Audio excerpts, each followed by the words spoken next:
de Bernardo Guimarães, O Seminarista, capítulo 4. Eis o nosso herói, transportado das livres e risonhas campinas da fazenda paterna para a monótona e austera prisão de um seminário no arraial de Congonhas do Campo. De barrete e sotaina preta, no meio de uma turba de companheiros desconhecidos, como um bando de anus pretos encerrados em um viveiro vasto. Que mudança radical de vida! Que meio tão diferente daquele em que até então tinha vivido. Essa transplantação devia modificar profundamente a existência do arbusto tão violentamente arrancado do solo natal. Antes, porém, de prosseguirmos, repousemos um pouco nossas vistas sobre o pitoresco edifício do seminário e, especialmente, sobre a alva e formosa capela do Senhor Bom Jesus de Matozinho, que em frente dele se ergue no alto da colina, como a branca pomba da aliança pousada sobre os montes. Ali ela refuge como um fanal de esperança ao triste caminheiro, estafado e perdido pelas escabrosas sendas da vida, como um refúgio de paz aos aflitos peregrinos do Vale das Lágrimas, como um cofre das graças e perdões da misericórdia divina, oferecendo alívio e cura a todos os sofrimentos do corpo, consolação e refrigério a todas as atribulações do espírito. O fato é o que aí vão procurar, e quase sempre encontram, milhares de peregrinos e romeiros que, partindo dos pontos mais afastados, vêm ajoelhar-se ao pé do altar do Bom Jesus, suplicando-lhe a cura de suas enfermidades e alívio de suas dores. Sobe-se ao adro da capela por uma escadaria de 2 lances, flanqueados de um e outro lado pelos vultos majestosos dos profetas da antiga lei, talhados em gesso e de tamanho um pouco maior que o natural. É sabido que estas estátuas são obra de um escultor maneta ou aleijado da mão direita, o qual, para trabalhar, era mister que lhe atassem ao punho os instrumentos. Por isso, sem dúvida, a execução artística está muito longe da perfeição. Não é preciso ser profissional para reconhecer nelas a incorreção do desenho, a pouca harmonia e falta de proporção de certas formas, cabeças mal contornadas, proporções mal guardadas, corpos por demais espessos e curtos, e outros muitos defeitos capitais e de detalhes estão revelando que esses profetas são filhos de um cinzel tosco e ignorante.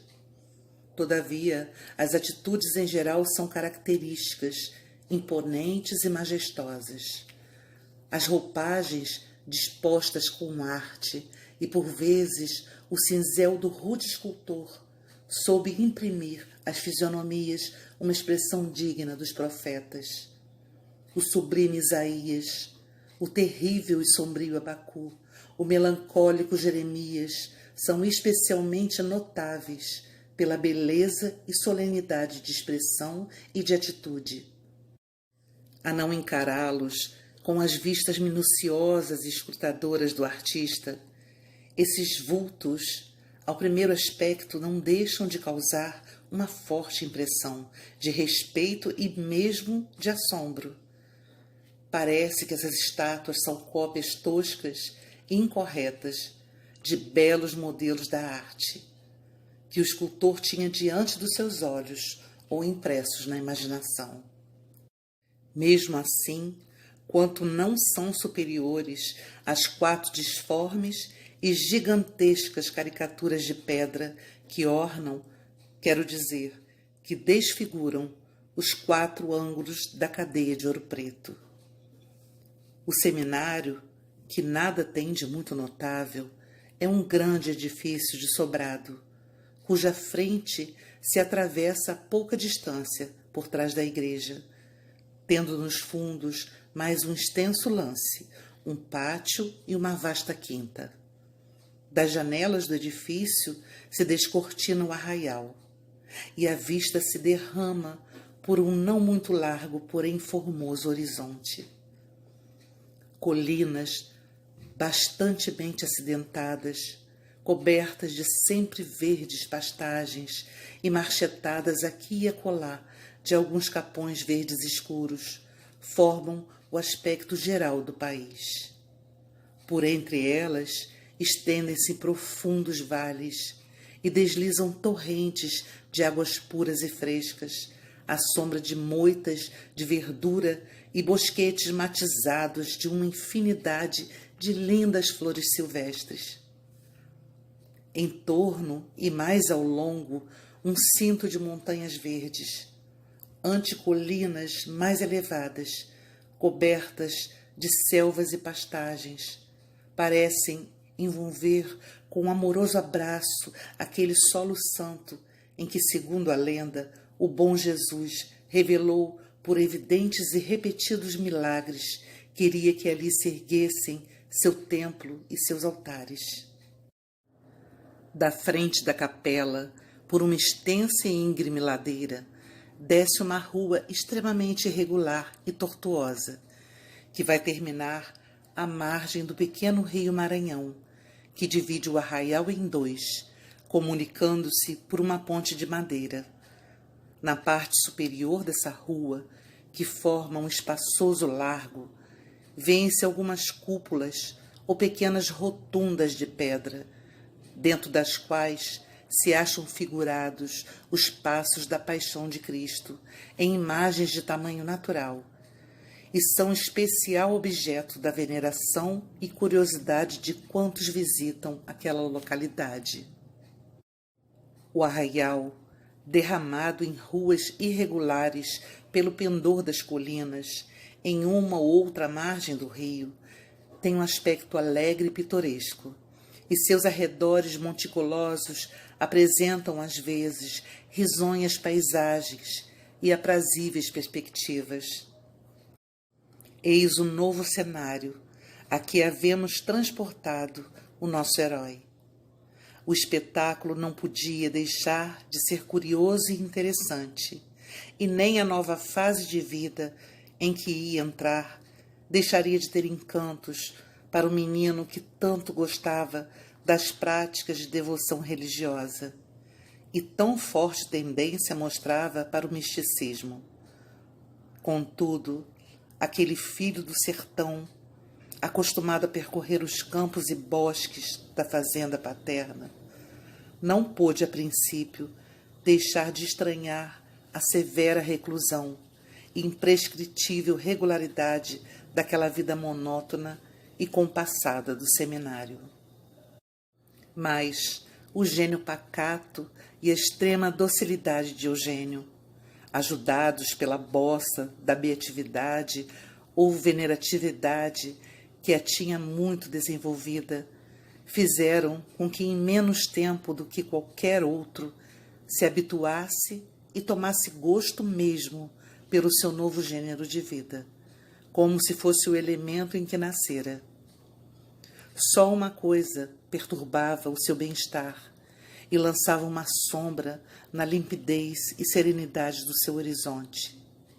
Era a saudade imensa que tinha do lar paterno e especialmente de Margarida. Saudade que nem o tempo, nem os seus novos hábitos e ocupações puderam jamais arrancar-lhe do coração. Nas orações, na igreja, no recreio, nas horas de estudo e de repouso, Eugênio encontrava sempre 1000 motivos que lhe avivavam na ideia a imagem de Margarida.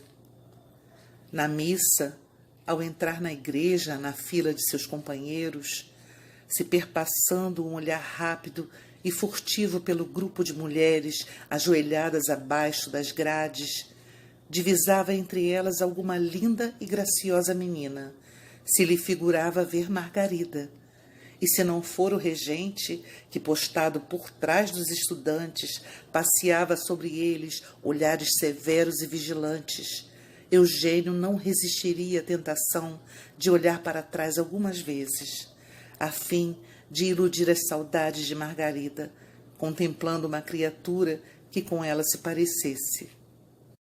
De madrugada, aos domingos, Eugênio acordava em sua cama ao som dos hinos sagrados, que o povo, assistindo à missa matinal, entoava na capela.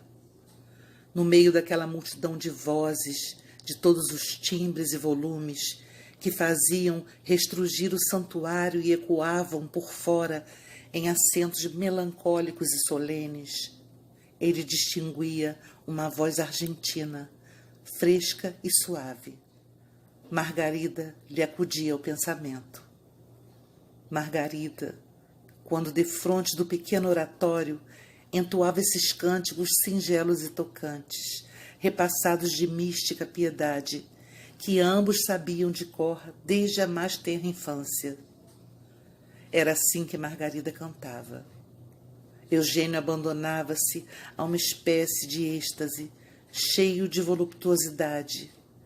Sua alma subia ao céu nas asas do amor e da devoção, porém envolta em uma sombra de melancolia.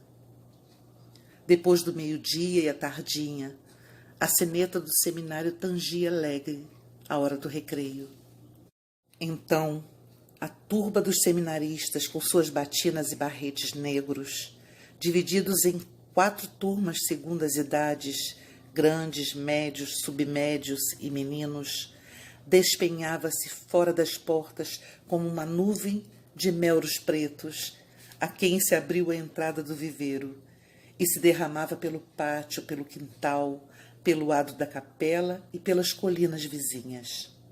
Uns tagarelando, outros assobiando ou cantando, outros tocando variados instrumentos de sopro, fazendo uma algazarra confusa, imensa, atroadora. O regente dos submédios, entre os quais se achava Eugênio, costumava dirigir sua turma para o lado do quintal, a uma extensa esplanada ou terraço formado por um muro, que serve de cerco à quinta, cujo terreno mais elevado fica a cavaleiro sobre uma rua erma e quase sem casas, que corre ao lado do seminário. Há nessa esplanada um belo grupo de magníficas castanheiras silvestres, e viam-se também ali, naquele tempo fresco e sombrio, caramanchões de maracujá e lindas latadas de flores trepadeiras. Gozava-se um ambiente fresco e perfumado, e a vista se expandia ao longe por alegres e formosos horizontes. Enquanto seus companheiros brincavam, corriam, saltavam, balouçavam-se em gangorras ou trepando pelas árvores, Eugênio se isolava e, sentado no paredão, olhava para os outeiros e espigões que se desdobravam diante de seus olhos. Se via um grupo de mulheres passeando ao longo das colinas verdes, e entre elas alguma menina, seu coração suspirava. Margarida, murmurava ele, e aquele nome tão doce que lhe escapava como um soluço do fundo do coração, ia morrer nas asas da brisa perfumada, abafado pela algazarra de seus alegres companheiros. Outras vezes ficava olhando para o ocidente. Era desse lado que ficava sua terra natal. Por largo tempo, ficava com os olhos pregados nas nuvens brilhantes que, como franjas de ouro, pairavam sobre os cumes das últimas colinas. E lá iam boiando a atufar-se no vapor esbraseado do ocidente. Ele se transportava em espírito para o seio daquelas nuvens de ouro, donde pensava poder se enxergar as colinas e varjedos da fazenda paterna, e dali conversava com a saudosa companheira de sua infância. Tinha inveja da andorinha e do corvo, que, talhando os ares, lá se iam perder nas douradas brumas do ocaso, demandando os sítios venturosos onde morava a bem-querida do seu coração. E pesaroso por não poder acompanhá-los, dizia-lhes no íntimo da alma: dai saudade a Margarida. O sino da capela, badalando ave-marias, o vinha despertar daquelas doces e saudosas cismas. Anda, sorumbático. Vamos, meu sonso. Que estás aí banzando? Bradavam-lhe seus galhofeiros e alegres companheiros. Então, os meninos, descobrindo-se com as mãos postas dentro de seus barretes, os olhos baixos e a fronte venerabunda, postavam-se em semicírculo em face do regente e murmuravam em voz baixa a prece das ave-marias. Eugênio, posto que com o espírito preocupado pelas inquietações e saudades de um afeto terreno, rezava com mais fervor e recolhimento do que seus frívolos e descuidosos companheiros. Seu espírito apurado ao fogo de um amor infantil e casto, como o sutil e rosado vapor da manhã, despegava-se da terra com facilidade, remontando ao firmamento. As puras e santas afeições da alma, longe de a desviarem do caminho do céu, são asas com que mais depressa se eleva ao trono de Deus. Capítulo 5. No seminário, o menino Eugênio era um exemplo de boa conduta e aplicação. Cordato, dócil e obediente, depressa granjeou a benevolência e estima dos padres e a simpatia de seus companheiros. No estudo, porém, não deu a princípio muito boas contas de si, nem apresentou os progressos que eram de esperar de sua boa memória e inteligência. A imagem de Margarida e a saudade do lar paterno enchiam-lhe de sombra o espírito e o coração para deixarem lugar às fastidiosas lições de gramática latina. O compêndio de Antônio Pereira foi para ele um pesadelo, diante do qual teve de gemer e suar por alguns meses. Lia e relia as páginas da lição a ponto de as esfarelar para conseguir gravar na memória algumas palavras. É que eram seus olhos somente que passeavam por sobre aquelas letras mortas que nada diziam ao seu espírito. Aquelas definições e classificações tão frias e áridas, aquelas enfiadas enfadonhas de declinações e conjugações, como um bando de morcegos e corujas, recusavam-se obstinadamente a penetrar no cérebro inflamado do adolescente, onde, como em um santuário ardente e luminoso, fulgurava incessantemente a imagem de Margarida. Se desde o começo lhe tivessem posto nas mãos o livro dos testes de Ovídio ou as éclogas de Virgílio, talvez aquela calma impressionável e apaixonada se tivesse mais depressa congraçado com o latim. Foi, pois, com muita lentidão e um insano trabalho, que só a muita perseverança e força de vontade tornara suportável que Eugênio conseguiu ir gravando na memória os seus rudimentos de latim. Entretanto, era preciso saber para ser padre.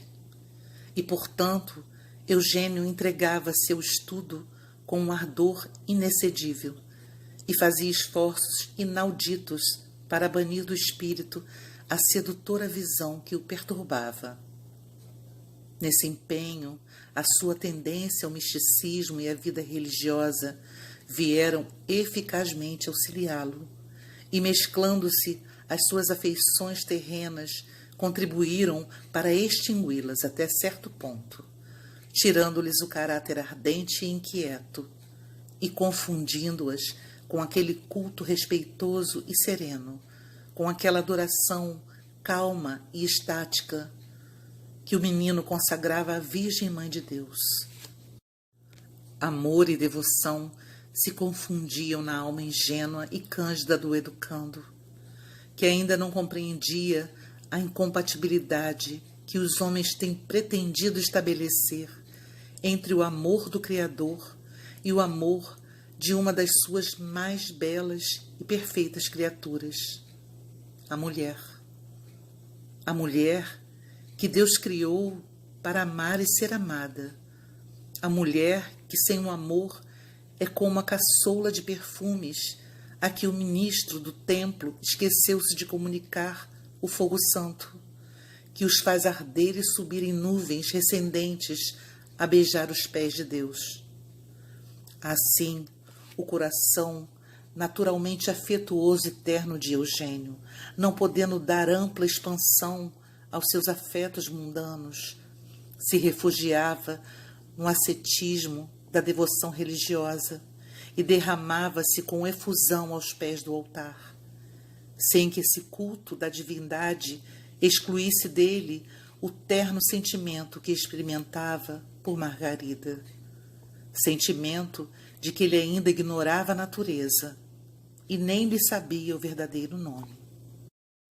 Volvendo ao céu o pensamento nas asas da oração, nessas horas de êxtase e de místico recolhimento, por entre os coros de anjos que rodeavam o sólio estrelado da rainha de todos os santos, ele entrevia o faceiro e mimoso rosto de Margarida e adorava-a também.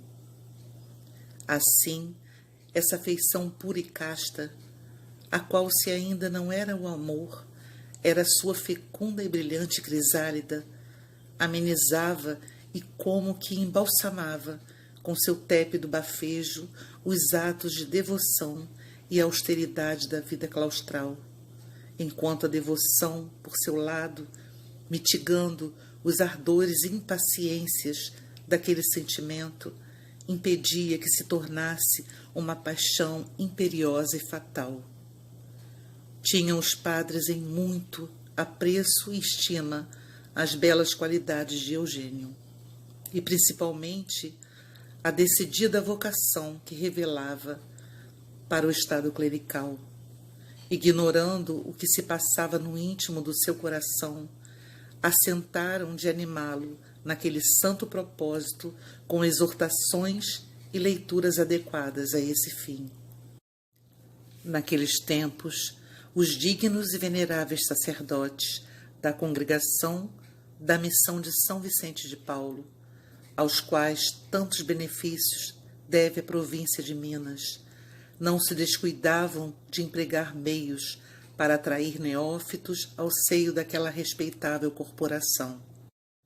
Como os jesuítas, porém com mais escrúpulos e menos violência, procuravam dirigir a educação moral e intelectual dos meninos, de modo a inspirar-lhes o gosto pela vida ascética dos claustros e a resolvê-los a tomar a loba e o barrete de congregados.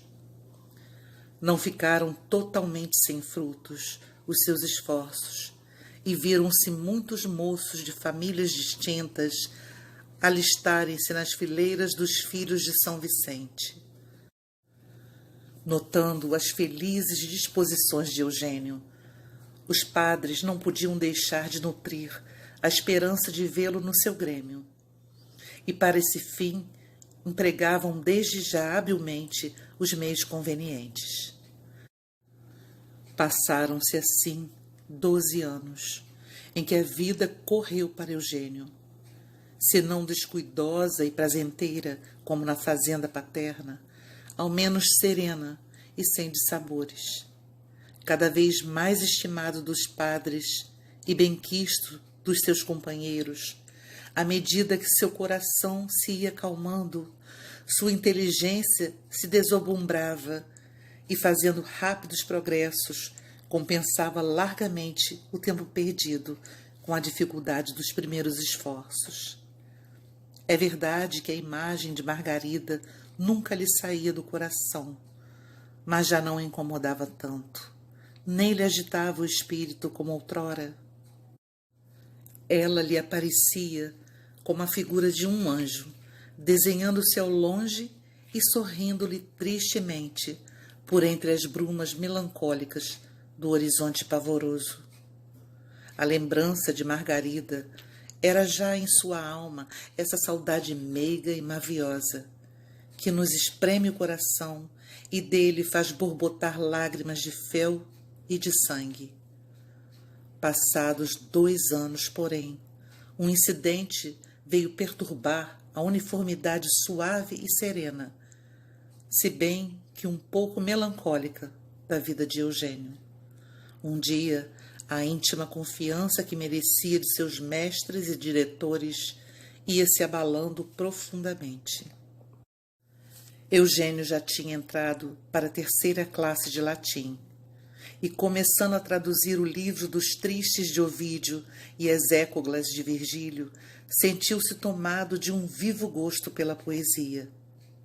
Para isso, o predispunham sua terna sensibilidade e ardente imaginação.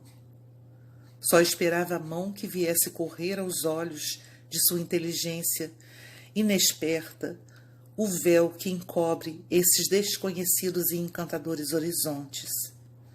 Essas paisagens fantásticas e deslumbrantes, tão cheias de magia, de luz e de harmonia, em que os espíritos elevados encontram tão grato abrigo contra a insipidez e as asperezas da vida real. Virgílio de um lado e Ovídio do outro deram-lhe as mãos e o introduziram no templo da harmonia. Era mais um precioso achado para aquela imaginação viva e brilhante, para aquele coração tão rico de afetos.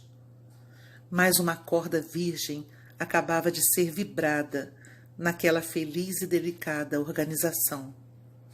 A devoção e ao amor vinha juntar-se mais um novo encanto na vida do adolescente. Mais um eco acordava melodioso no seio daquela alma tão cheia de harmonias íntimas e misteriosas. Religião, amor, poesia. Eis os elementos que bastavam para encher aquela existência e torná-la a mais feliz do mundo.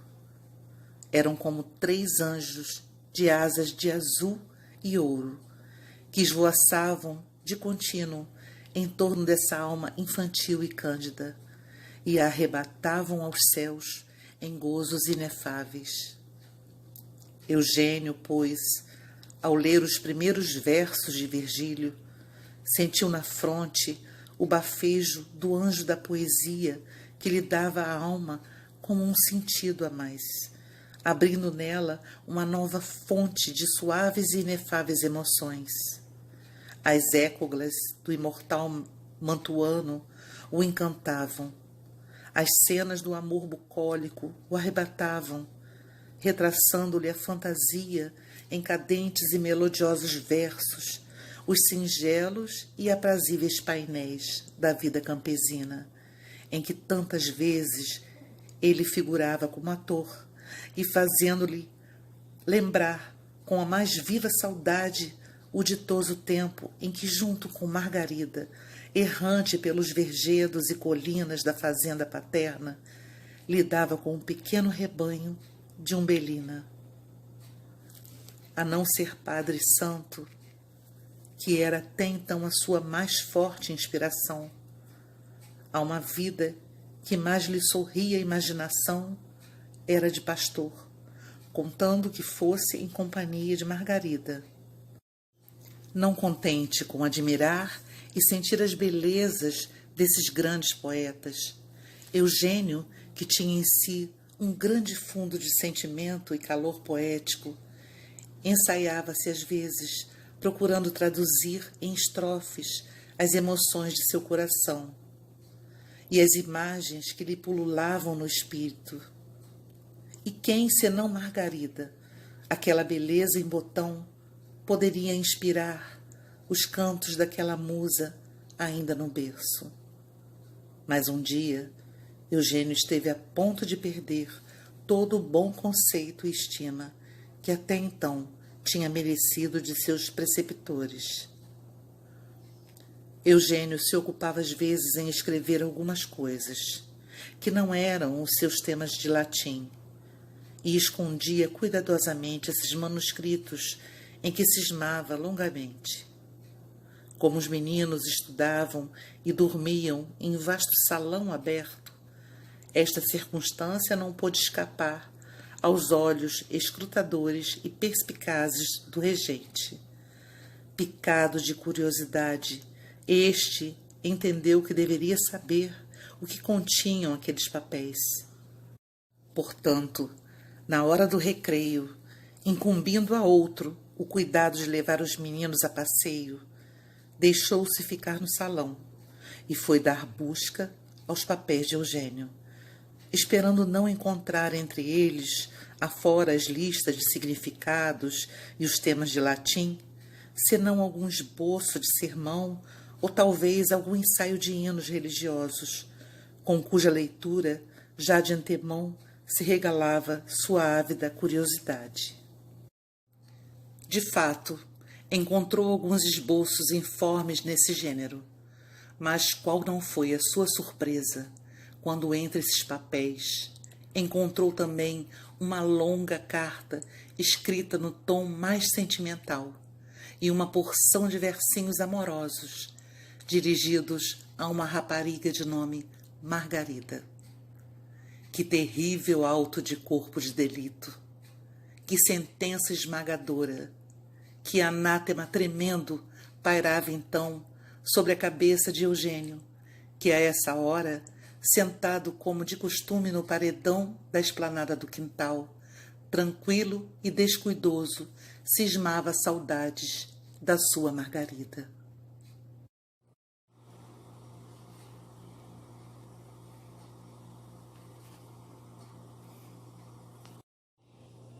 De Bernardo